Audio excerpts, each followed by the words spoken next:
Welcome everybody to the first Exp Share, our chance to let you know of upcoming channel news, future tutorials, answer your questions and to generally keep in touch. First, I'd like to welcome everybody to the channel and to thank you all for your continued support and engagement. It really does mean a lot to us, and we are thrilled to hear that our tutorials have helped so many make a start in game dev, and we wish you all the very best in your future endeavours. So, when you're ready, grab a nice cup of tea, coffee, let's crack on. Let's start things off by answering your questions from the AMA we ran on our social media a few months back. Thank you all very much for your questions. The first question here is from my good friend Kyle, who asks, what's your dream goal for the channel? The goal for the channel has always been to provide an easy and accessible start to learning game dev, because when I was in university studying game design in the mid to late 2000s, YouTube and social media were very much in their infancy back then. They were very, very different. And outside of our lecture time, it was a lot of self-study, a lot of trial and error. And it was hard to find good tutorials at the time. I remember just looking at documents full of text with very little to no images that didn't really provide much context as to progress. So I didn't know if I was following the tutorials correctly. And we relied on a lot of sharing of our experimentation with Unreal Engine and Talk Engine at the time. And that's how we learned. It was tough back then. So ultimately, I want to provide a much better start towards learning game dev than I had. That's the goal. That's always been the objective, and I'm thrilled that our tutorials have helped so many people. Thank you, Carl. Great question. Next up, we have my old university friend Nish. How are you doing, Nish? I hope you're doing well. Nish asks, are you still known as the Man Onion? Unfortunately, Nish, I am no longer referred to by that nickname. However, to you and the rest of the BAs, I will always be your Man Onion. Don't you worry about that. Thank you, Nish. I hope all is well with yourself. Next up, we have another... Excuse me. Ben, do you read me? This is the Colonel. Loud and clear, Colonel. What's the situation? We've got a new assignment on our hands, and it's a high priority one. The mission parameters have changed, and we need to adapt. You're the only one who can pull this off. I'm listening. What's the plan? We're upgrading our VR simulation training program. The old combat scenarios aren't cutting it anymore. It's time for something more refined, more tactical. So, you need a new training module, something with more stealth mechanics, right? Exactly. The VR simulations up until now have been focused on direct combat, but our operatives need to improve their stealth capabilities. We need a training scenario that forces them to use cunning, patience, and the environment to their advantage. Think infiltration, evasion, precision. I see. You want me to design a stealth tutorial, something where a single mistake could lead to total failure? I want a simulation that will test their skills. They need to learn how to move undetected, avoid enemy patrols, security systems, and navigate without leaving a trace. If they can't make it through this simulation, they won't survive the real thing. Understood. The stakes are high, huh? You want me to integrate stealth mechanics into the mission? Guard awareness, security cameras to avoid, convenient cover, that kind of stuff? Exactly. I need a system for penalties. If they're spotted, they should have to restart the mission. It's about teaching them the consequences of failure. Precision and caution will be the only way to succeed. Okay, I'll design a level with multiple routes towards the goal, enemies and cameras patrolling along waypoints that could be customized by the user. Each enemy will have a field of vision that can be adjusted. If you're detected, it's game over. I like the sound of that. It's not just about sneaking around, it's about making decisions under pressure. Adaptability is the key. Also, I need you to make sure that failure feels like it's part of the process. I want them to learn from their mistakes, not just hit a wall and quit. Alright, Colonel, leave it to me. I'll start building the framework right away. If I need anything, I'll call in. Good work, Ben. I'm counting on you. This could be a game changer for our operatives. Don't disappoint me. Don't worry, Colonel. You can rely on me.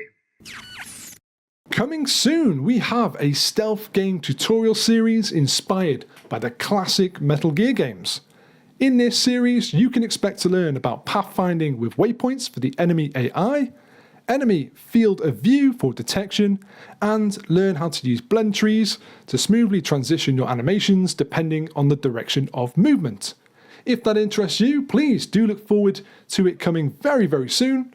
This tutorial was super fun to work on, with plenty of scope for expansion for you to go to town and build upon it in your own way. I hope you look forward to it. Sorry guys, I couldn't hang up that call. Let's continue. Kyle, thank you once again. Kyle asks, how long does it take you from filming, editing, and releasing a video? That is an excellent question, Kyle. It really depends on the content. I have single tutorials that are anywhere from a few minutes long to 20 minutes to half an hour. They don't really take long. They take probably an hour at most.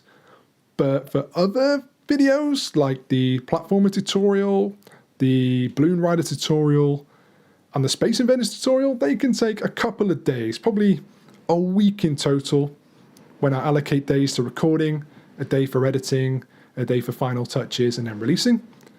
But if I had to give a number per video, I'd probably say anywhere between 3 to 6 hours, depending on the workload. I hope that answers your question, Kyle. Thank you very much. And our final question for today from Kyle, thank you so much, Kyle, is what sparks your inspiration for new projects? Well, I grew up in the 90s, Sega Genesis or Mega Drive, depending on where you're from, the Super Nintendo, Nintendo in the same system, N64, PS1, that's my jam, that's my era. And I love going back, playing those games and enjoying the mechanics those games have. And if a mechanic really interests me, I take some notes. I have a special game dev notepad just for such occasions. Do some diagrams, make some notes about how I think they've achieved that result or how I think they have programmed and built that mechanic. I'll then go to Unity and just experiment, try and replicate those same results. For example, I love Doom, one of my all-time favorite games, and as a kid I was always fascinated with this billboarding technique. So I took to Unity and learned how to do it myself, and it is the channel's most popular video. Please feel free to check that out if you haven't. And we are currently reliving the immortal classic Star Fox 64, a game I absolutely adore. It is a masterpiece. The controls are so good. The gameplay is fantastic. The character interactions are amazing. So we took to Unity and we are currently working on providing a new tutorial series where we look at creating an on-rail shooter similar to that of Star Fox. Please take a look. Currently, we have most of the control mechanics down. The only things we need to do are introduce the barrel rolling mechanic and the tilting of the craft either left or right. We have the shooting mechanics down, complete with the laser upgrades. We have the bomb mechanics working with remote detonation. Next, we'll look at adding some bomb pickups as well as some health rings. And the tutorial will be one complete level with different enemy types and ending with a final boss. So please do look forward to that tutorial coming soon. We'll keep you updated with its progress.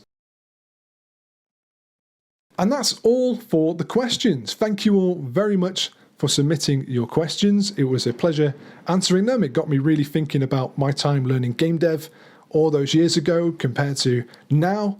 It's been fun reflecting back on how far I and the channel has come. Thank you all very much for your continued support. But before we go, we'd just like to show you one more little tutorial announcement, something that we've designed ideally for beginners and for those looking to try something new, something different. Please take a look. When you were younger, do you remember those wooden tilt maze games where you have to rotate the dials in order to change the rotation of a labyrinth in order to tilt the ball closer towards the goal? they're pretty cool. So we decided it'd be a fun, beginner-friendly project in Unity, where there's not much in the way of coding. We'll look at applying physics to the ball, rotating the maze along 2 different axes, and we'll have a countdown timer that stops upon reaching the goal so that you can challenge your friends and family to see who can get the fastest time. If you're fresh and looking for something fun with plenty of scope to expand, then this tutorial is for you. Please enjoy and look forward to it very, very soon. And that just about wraps up this Exp Share. I'd like to thank you all very much for watching and tuning in, and I hope you look forward to the tutorials we have coming very, very soon. Do keep your eye out for those. If you have a suggestion for a tutorial you'd like to see in Unity, please reach out to us on our social media. We'll be more than happy to hear from you, and we'll do our best to provide such tutorials. Until next time, guys, thank you once again. I'll see you next time. Take care.